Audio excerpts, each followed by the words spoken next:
Bom, escravos. Então, eu falei dos escravos no mundo árabe. Aqui nessa imagem que vocês estão vendo do lado direito é uma imagem árabe da Idade Média, representando aí, tá, vocês estão vendo que está escrito em árabe, né?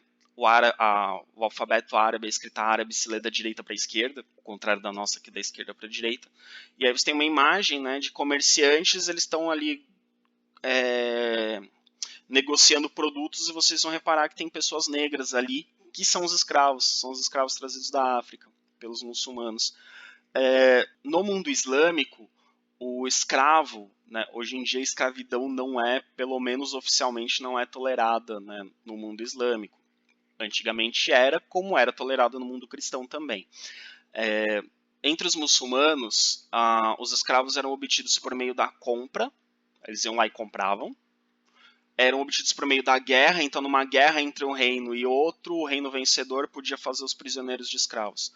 Ou por meio do saque. O saque é o roubo. Você invade e rouba riquezas, rouba mercadorias, ou sequestra pessoas e transforma em escravos. Então esses eram os meios pelos quais eles conseguiam escravos no mundo árabe.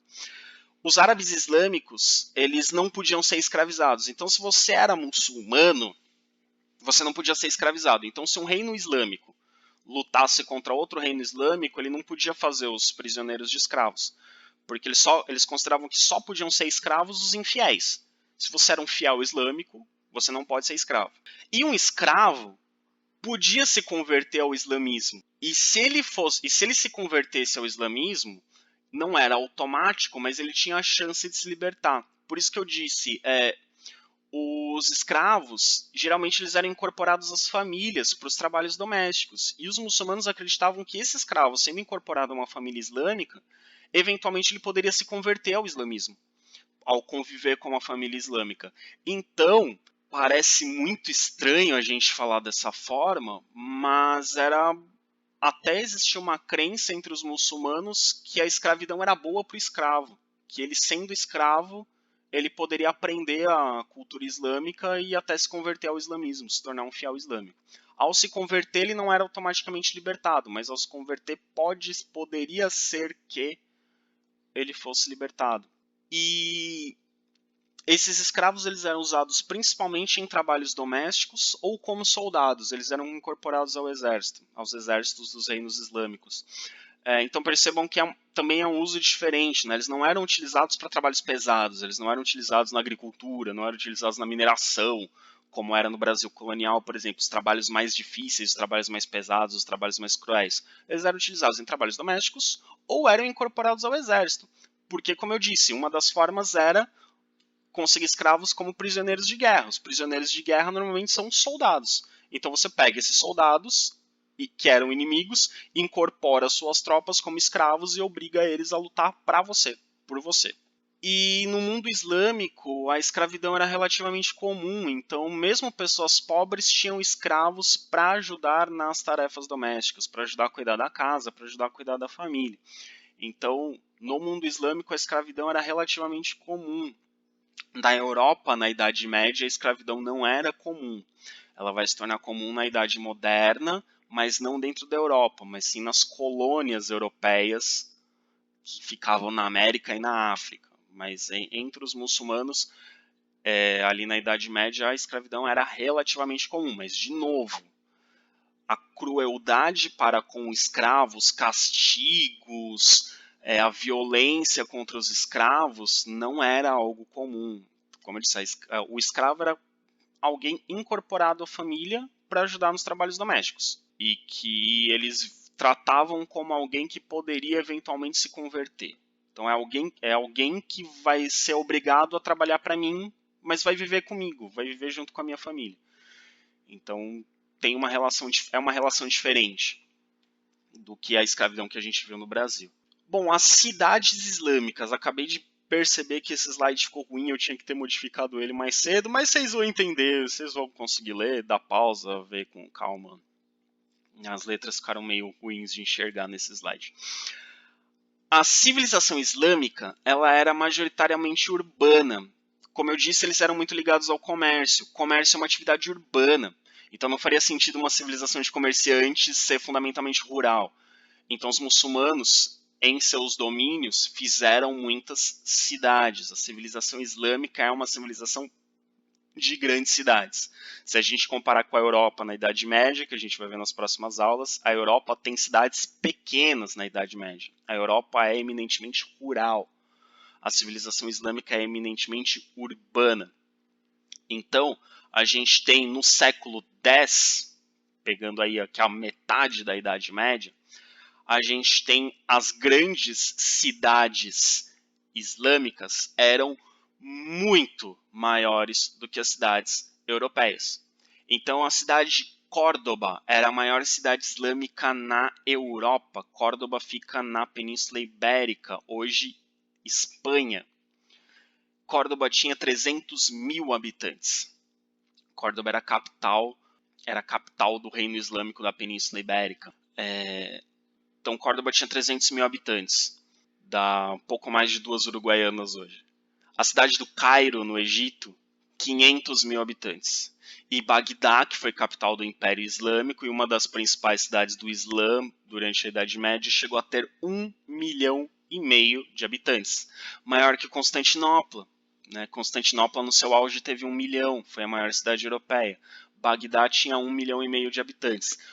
Provavelmente a maior cidade do mundo na época. Não tenho esse dado confirmado, mas se não era a maior cidade do mundo, estava entre as primeiras. Para efeito de comparação, na Europa, no século X, as grandes cidades não passavam de 10 mil habitantes. Então, Bagdá era cerca de 150 vezes maior do que as maiores cidades da Europa. Então, vejam que as cidades no mundo islâmico eram muito maiores e muito mais importantes do que as cidades europeias no mesmo período. Ok? Cultura islâmica. A cultura islâmica, ela foi influenciada pela cultura grega também. E os muçulmanos ajudaram a difundir a cultura grega tanto quanto a cultura ocidental. Há quem diga até que eles ajudaram até mais a preservar e difundir a cultura grega do que a Europa, por exemplo.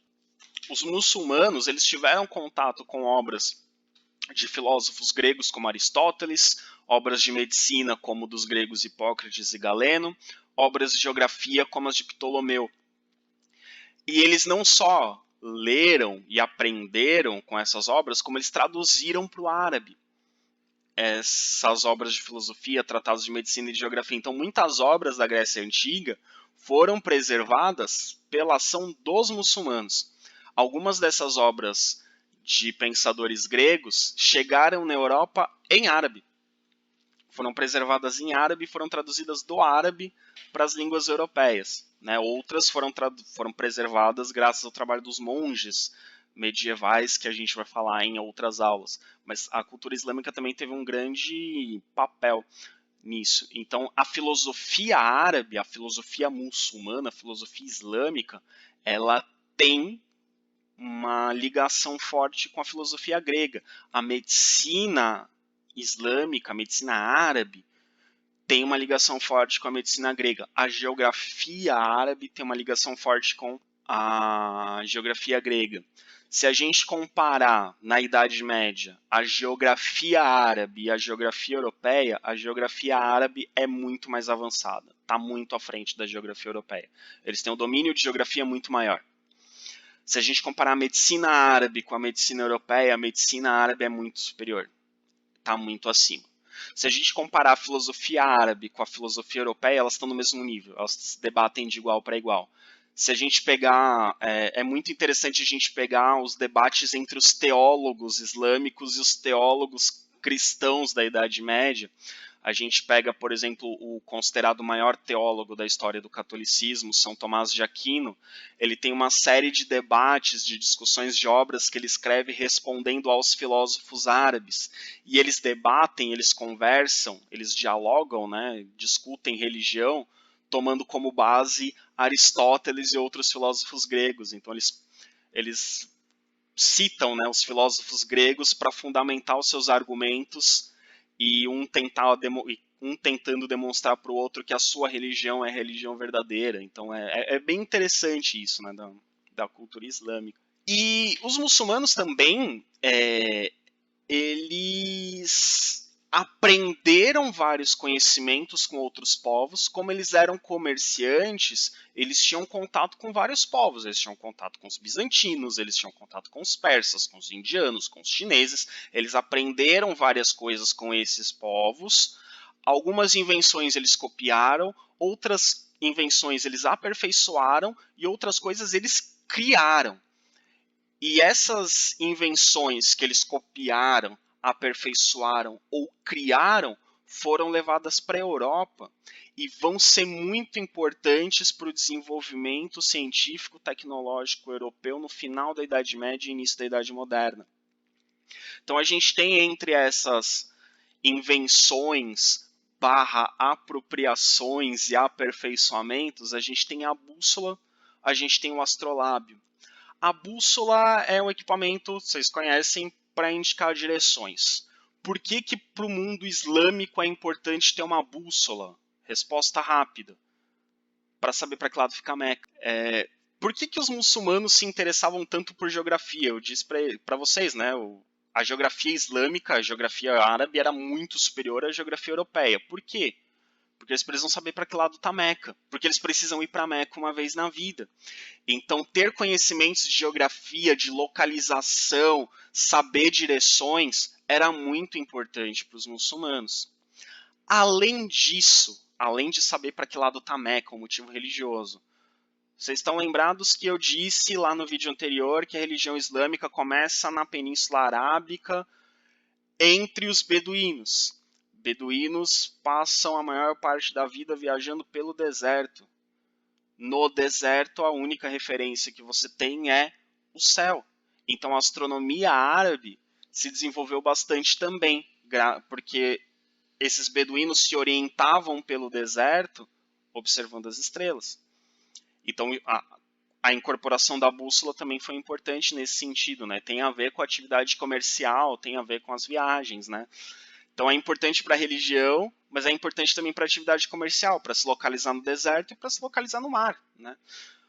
Outro instrumento importante é o astrolábio, que ajuda a saber a sua localização no planeta, através da observação de um astro e a angulação que ele tem com relação à linha do horizonte, você consegue calcular onde você está. Também é importante para a navegação, para as viagens de longa distância, para o comércio. Bússola e astrolábio são instrumentos que vão ser incorporados pelos espanhóis e pelos portugueses no final da Idade Média e que vão ser utilizados nas grandes navegações, né? Então, o descobrimento do Brasil, ou o achamento do Brasil e da América, um pouco tem a ver com o fato de que portugueses e espanhóis aprenderam com os muçulmanos a utilizar a bússola e o astrolábio.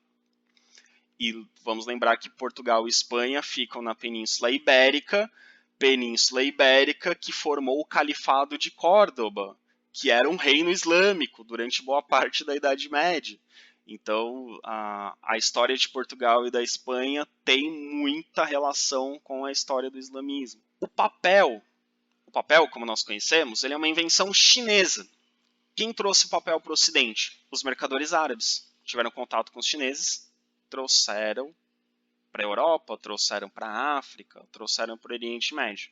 A pólvora é uma invenção chinesa trazida pelos árabes para o Ocidente. E é a partir da pólvora que os chineses usavam para fazer fogos de artifício para suas comemorações culturais, religiosas, árabes trouxeram para a Europa, no Ocidente usaram a pólvora para fazer canhão, para fazer arma de fogo, enfim, tudo isso que vocês conhecem. Então, os árabes também trouxeram para o Ocidente a pólvora. Os árabes também fizeram muitas descobertas na área da química. Então, a área da química se desenvolveu muito entre os árabes. Entre os europeus demorou mais. Na Idade Média, o conhecimento de química era bem menos desenvolvido. Os árabes desenvolveram, por exemplo, descobriram, né, uma substância química chamada álcool. Álcool é uma palavra de origem árabe, alcohol.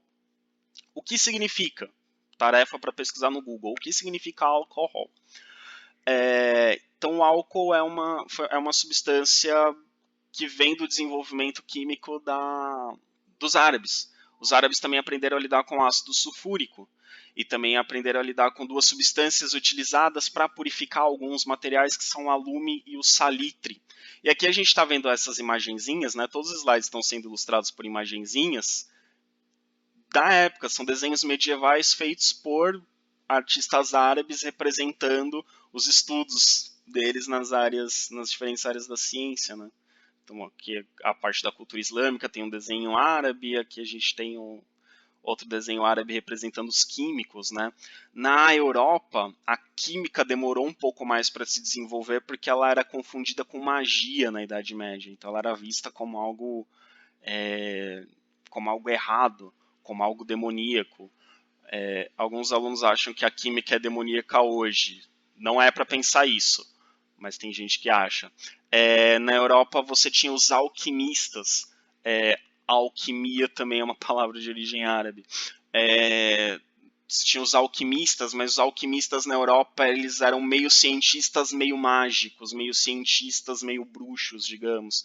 Então eles tinham muita coisa assim ligada a transformação de elementos químicos na natureza, mas eles também ligavam isso com questões espirituais, com questões de transcendência.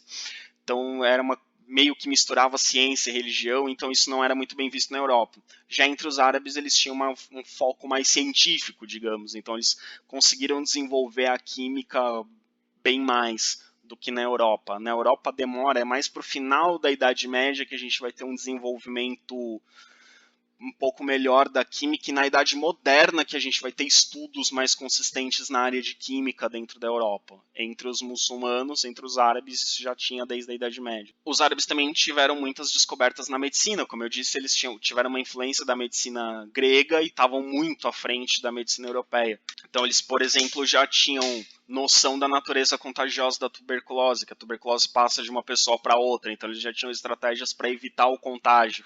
Eles ainda não conheciam, claro, eles não conheciam a bactéria que causa a tuberculose, os detalhes da doença, a microbiologia, não, mas eles tinham noção de que a tuberculose era uma doença que passava de uma pessoa para outra. Então eles já tinham estratégias para isolar o tuberculoso e ele não passar. Na Europa, as pessoas ainda não tinham noção de como que a tuberculose era transmitida. Então elas achavam, por exemplo, que era castigo divino. Então a medicina na Europa era bem mais atrasada. Eles também perceberam que algumas doenças se propagavam pela contaminação do solo e pela contaminação da água. Então eles já tinham uma ideia de tratamento do solo, tratamento da água para evitar doenças. Coisa que na Europa não se fazia ideia, só na Idade Moderna que vai começar a se pensar em algo relacionado a isso. Eles também aprenderam a diagnosticar a varíola e o sarampo, né, que são doenças que causam erupções na pele, que também na Europa era facilmente confundido com uma possessão demoníaca ou com um castigo divino, na mesma época. E por conta desse desenvolvimento, existiam hospitais muito famosos nas principais cidades árabes. E na Europa, você praticamente não tem hospitais, você tem, na Idade Média, a coisa mais parecida com um hospital que existe são os mosteiros que recebem doentes e tratam esses doentes, mas você não tem grandes hospitais como você tinha no mundo árabe. E aqui a gente tem aí algumas imagens de livros de medicina dos árabes, né? Exame ocular, exame de garganta, a pessoa ali nua, né, sendo examinada. Então você tem várias técnicas, vários tratamentos, vários diagnósticos sendo realizados. Então a medicina árabe, na Idade Média, ela está muito à frente da medicina europeia. E outra coisa que o mundo árabe desenvolveu muito foi a matemática. No mundo árabe, houve a difusão do sistema decimal. O sistema decimal, esse que a gente usa aí com a base 10, né, 10 algarismos, e contando, né, a dezena tem 10 unidades, a centena tem 10 dezenas, o milhar tem 10 centenas, depois da vírgula a gente tem décimo, centésimo, milésimo. O sistema decimal ele é desenvolvido, aliás, ele é difundido pelos árabes. Ele é desenvolvido na Índia. Os mercadores árabes têm contato com os indianos e levam esse sistema decimal para o Ocidente. Por isso que a gente chama os nossos algarismos de algarismos indo-arábicos. Indo foram desenvolvidos na Índia, arábicos foram difundidos pelos árabes. Também eles difundiram, que foi inventado na Índia, o sistema posicional de numeração. A gente escreve os números, tem a casinha da unidade, da dezena, da centena, do milhar, da dezena de milhar e assim por diante. Essa forma de escrever os números, eles aprenderam com os indianos, levaram para o Ocidente. Também difundiram o símbolo para o zero. O símbolo para o zero, é uma invenção muito importante para a matemática, porque facilitou absurdamente os cálculos. Né? Antes da criação de um símbolo para o zero, era muito mais difícil fazer os cálculos do que passou a ser depois. Então, eles também aprenderam com os indianos e levaram para o Ocidente. Então, essa difusão facilitou a matemática para ser usada com poucos algarismos. E os árabes, eles próprios tiveram um grande desenvolvimento da álgebra, um grande desenvolvimento da trigonometria e um grande desenvolvimento da geometria. Eles desenvolveram mecanismos, metodologias para calcular áreas e volumes. Então, eles desenvolveram muito a matemática. E aí, nessa imagem do lado direito, vocês devem estar reconhecendo. É um estudo árabe, está aí tudo escrito em árabe, sobre o Teorema de Pitágoras. Estão vendo ali o triângulo retângulo, a soma dos quadrados dos catetos sendo igual ao quadrado da hipotenusa? Então, o Teorema de Pitágoras é um teorema grego, mas como eu disse, os árabes aprenderam muita coisa da cultura grega e por isso desenvolveram muito sua ciência e sua cultura. Então, a matemática também foi bastante desenvolvida no mundo árabe durante a Idade Média. E a astronomia, que eu comentei agora há pouco. Para se orientar no deserto, os beduínos precisavam observar o céu, então, como forma de orientação. Então, era muito forte na cultura árabe, e isso se estendeu ao islamismo de um modo geral, os estudos sobre as estrelas e constelações. Então, as principais cidades islâmicas tinham observatórios astronômicos. Bagdá, Damasco, Córdoba, Cairo tinham grandes observatórios astronômicos. E esses estudos de astronomia também ajudam os estudos de geografia. Então, se vocês perceberem ali do lado direito, ali tem uns muçulmanos com um globinho terrestre. Entre os muçulmanos, a ideia de que a Terra era esférica já estava decidida, já não tinha dúvida. Na Europa, na Idade Média, durante a Idade Média, tinha gente que achava que a Terra era plana, tinha gente que achava que a Terra era esférica. Na Idade Moderna, entre os cientistas já era mais aceito que a Terra era redonda, mas ainda tinha muita gente que achava que a Terra era plana. Entre os muçulmanos na Idade Média essa questão já estava resolvida, tanto que na Idade Média eles já calcularam a circunferência da Terra, eles já sabiam que a Terra era esférica e já sabiam inclusive o tamanho dessa esfera. Então, assim, do ponto de vista da astronomia e da geografia, eles estavam muito à frente dos europeus. Muito à frente dos europeus. Ok? Bom, agora a gente vai falar um pouco da entrada do islamismo na Europa. Os conhecimentos islâmicos, eles entraram na Europa através da Península Ibérica. Como eu disse, eles conquistaram a Península Ibérica e dominaram a Península Ibérica durante alguns séculos. A Península Ibérica era chamada pelos muçulmanos de Al-Andalus. Hoje ainda tem uma região da Espanha chamada Andaluzia, mais ao sul da Espanha, que é por causa desse nome, Al-Andalus, que era o nome árabe da Península Ibérica. Na Espanha, os muçulmanos eram chamados de mouros. Na época que a Espanha reconquista a Península Ibérica, que os reis espanhóis conquistam a Península Ibérica, eles chamavam os muçulmanos de mouros. Então, o mouro é o muçulmano da Península Ibérica. Os reis europeus compravam muitos objetos que vinham dos árabes, ou feitos pelos árabes, ou trazidos pelos árabes através do comércio. Então, os árabes tinham um comércio muito intenso com a Europa. Então, muitos produtos de origem árabe circulavam pela Europa.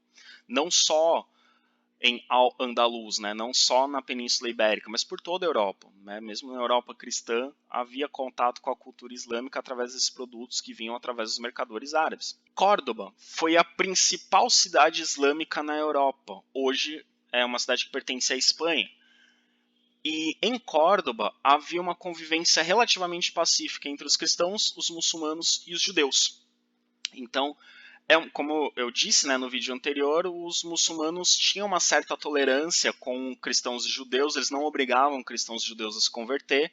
Na Península Ibérica havia uma grande quantidade de cristãos, uma quantidade significativa de judeus, e quando os muçulmanos dominaram a região, tiveram que conviver com cristãos e judeus. Então Córdoba era um centro em que essas três religiões conviviam, e conviviam de forma relativamente pacífica. Você não tem um registro de uma grande guerra em Córdoba entre cristãos e muçulmanos, ou entre judeus e muçulmanos. Você não tem registro de uma grande rebelião de judeus ou de uma grande rebelião de cristãos contra os muçulmanos.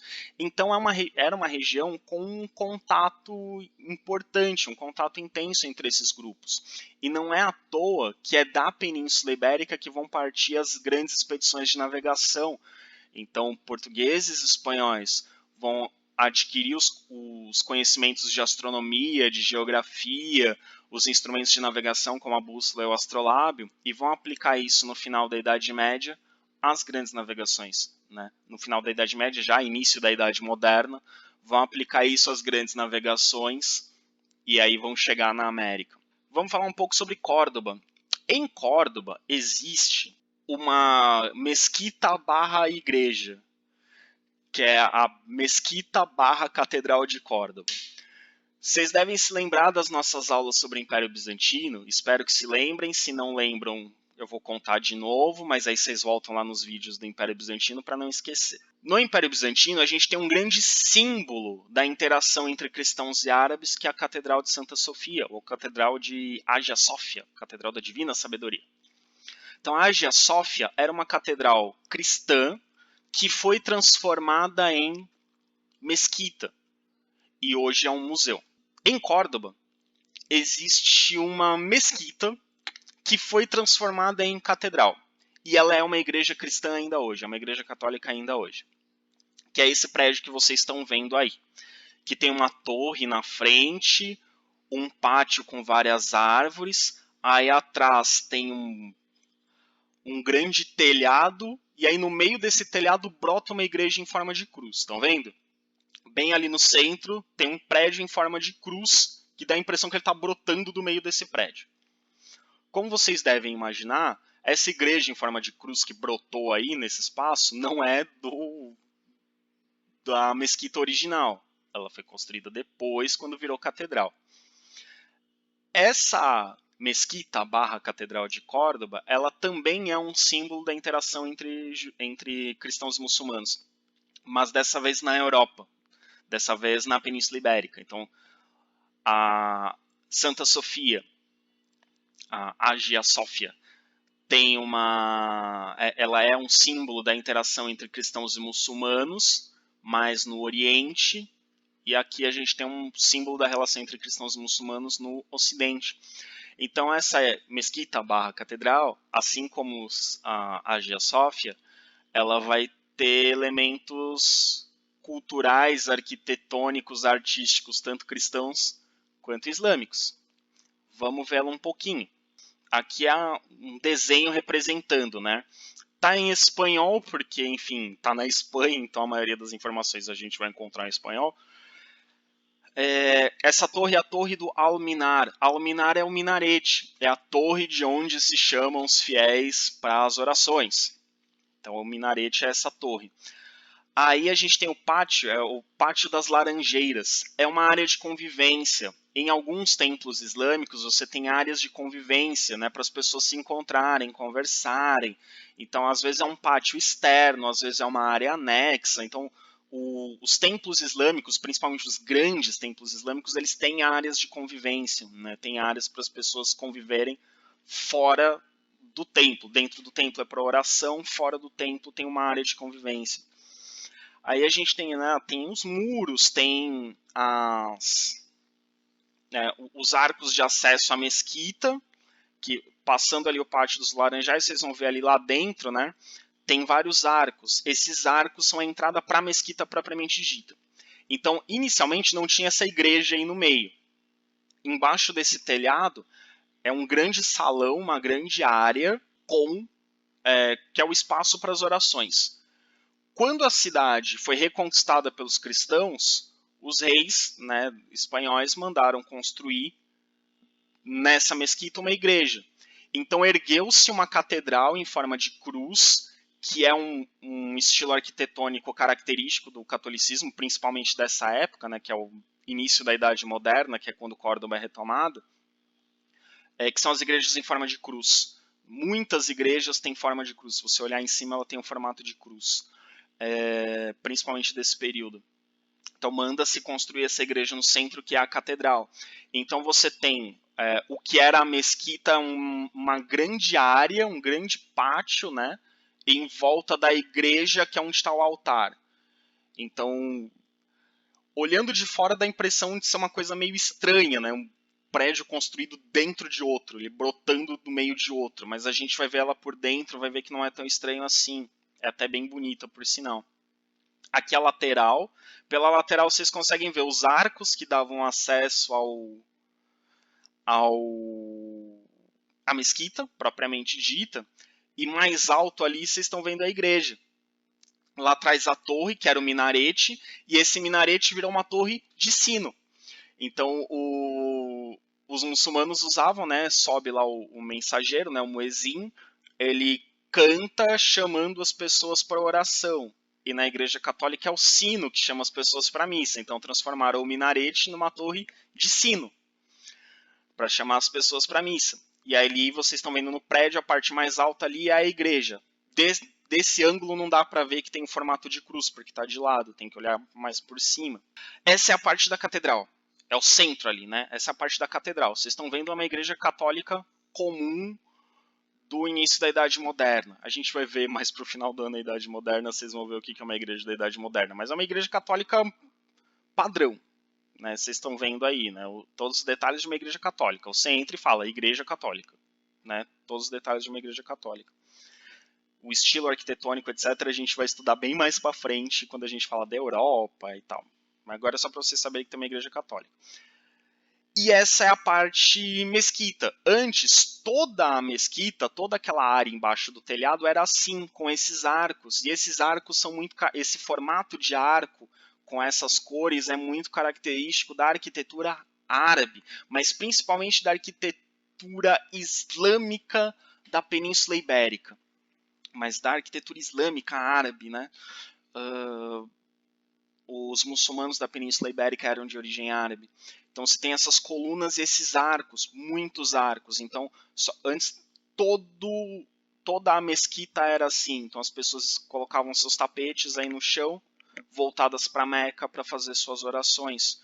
E no centro construíram uma igreja católica. Então as pessoas chegam aí na parte da igreja católica, passando por essa área dos arcos que era antiga, que era como era toda a mesquita. Então a gente tem a união das duas arquiteturas. Aí a gente tem a janela. Vocês vão reparar que essa janela lembra janelas de filmes e desenhos como Aladdin, por exemplo, que é tradicional da cultura árabe. Esses desenhos, né, essas formas, esses padrões que aparecem aí em azulejos, né, esses losangos formados por quadradinhos, também são padrões que lembram a cultura árabe. Então, a gente tem nessa mesquita barra catedral vários elementos da arquitetura árabe. E também, só que também foram incorporados elementos da cultura cristã, ok? Então, recomendo depois que vocês procurem vídeos, documentários, imagens sobre a Catedral barra Mesquita de Córdoba. Ela é bem interessante. E é um exercício legal comparar a Catedral de Córdoba, a Mesquita Catedral de Córdoba, com a Catedral Hagia Sofia, lá de Istambul. É um exercício interessante fazer essa comparação. Ok? Antes de terminar, para que vocês não esqueçam nunca mais, Claro, tudo que eu falei nos 2 vídeos não é para vocês esquecerem nunca mais, mas isso aqui é fundamental, vocês têm que sair desse vídeo sabendo isso, repetindo e divulgando para o mundo. Árabe e muçulmano são coisas diferentes. Nem todo árabe é muçulmano, nem todo muçulmano é árabe.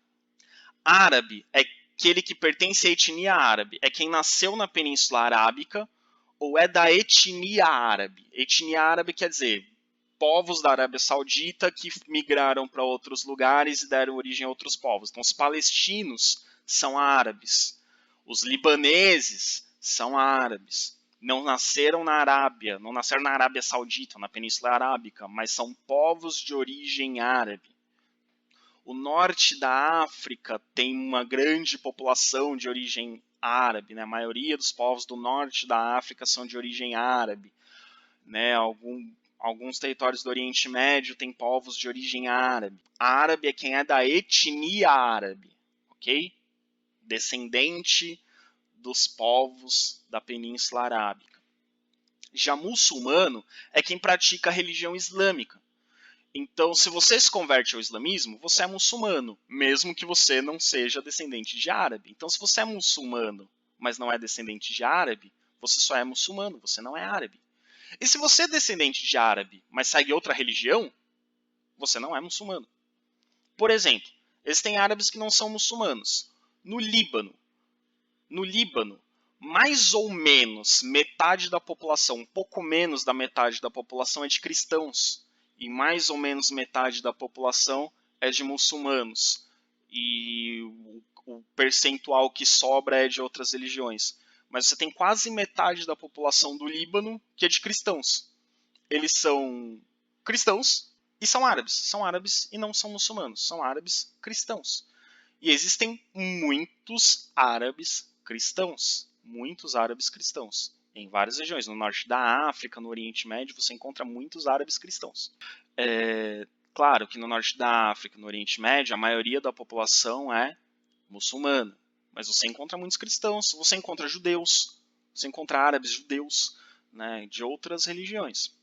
E existem muitos muçulmanos que não são árabes. Como eu disse, a Índia tem aproximadamente 300 milhões de muçulmanos.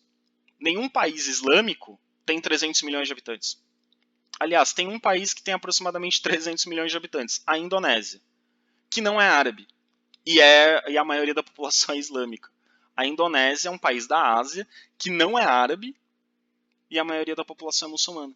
O Irã, todo mundo acha que os iranianos são árabes. Não, os iranianos são persas. Lembra que a gente estudou o Império Persa no primeiro ano? Império Persa é persa, não é árabe. O Império Persa surgiu onde hoje é o Irã. E o Irã é um país muçulmano, mas não é árabe. Alguns povos na África, o Sudão tem uma grande população islâmica. A Nigéria tem uma grande população islâmica. Nem na Nigéria, nem no Sudão você tem árabes. A população é de são etnias africanas, não são árabes. Os turcos, na Turquia, a maioria da população é muçulmana, mas os turcos não são árabes. A Turquia o turco é uma outra etnia. Por isso que a gente fala tanto aqui em Uruguaiana, que os muçulmanos de Uruguaiana não são turcos, eles são árabes. Eles são palestinos. Palestinos são de origem árabe. Os turcos são outra etnia. Mas como os turcos são muçulmanos, como os iranianos são muçulmanos, como alguns povos da África são muçulmanos, e têm costumes parecidos, as pessoas acham que todos eles são árabes, mas não. Árabe é quem é descendente de povos árabes, quem é da etnia árabe, que é dos povos que vieram da Arábia Saudita. Mas você pode ser de etnia árabe e não ser muçulmano. E muçulmano é quem segue a religião islâmica. Você pode seguir a religião islâmica e não ser árabe. Como eu acabei de demonstrar, existem vários povos, vários países que têm grande população islâmica e não são árabes. Ok? Então é isso, pessoal. Encerramos o islamismo hoje. Com o vídeo da aula anterior e com esse vídeo a gente conclui o islamismo. Tem muito mais coisa para estudar sobre islamismo, sobre atualidades, várias outras questões, mas que infelizmente não cabe no nosso cronograma das aulas de história. Próximas aulas a gente entra na Europa medieval, a gente vai falar da Idade Média propriamente dita. Em algum momento vai aparecer no SIGA exercícios sobre o islamismo. Pode ser que eles apareçam junto com o vídeo, pode ser que apareçam depois, mas vai ter lá exercícios. Esses exercícios não são prioridade, esses exercícios vão servir para estudar para as provas quando elas vierem. Quem quiser já ir fazendo os exercícios para praticar, ótimo. Quem quiser deixar para fazer mais para frente, no período entre o fim das aulas remotas e o início das aulas presenciais, pode fazer nesse outro período também. Só não deixem para fazer na véspera da prova, porque aí vai ficar muita coisa. Mas se tiver outras atividades mais urgentes para fazer, façam as outras atividades mais urgentes, deixa para fazer esse questionário depois, né? Todos os temas que a gente está estudando durante a quarentena terão questionários, mas são questionários para vocês praticarem, para vocês verem se aprenderam, e aí quando voltar às aulas presenciais, vocês vão chegar me dizendo, olha professor, não consegui fazer os exercícios de tal questionário, fiquei com dúvidas sobre tal tema, e a gente faz uma revisão focada nesses temas que vocês tiveram dificuldade, ok? Espero vê-los o mais breve possível, sem coronavírus. Grande abraço para vocês e até mais.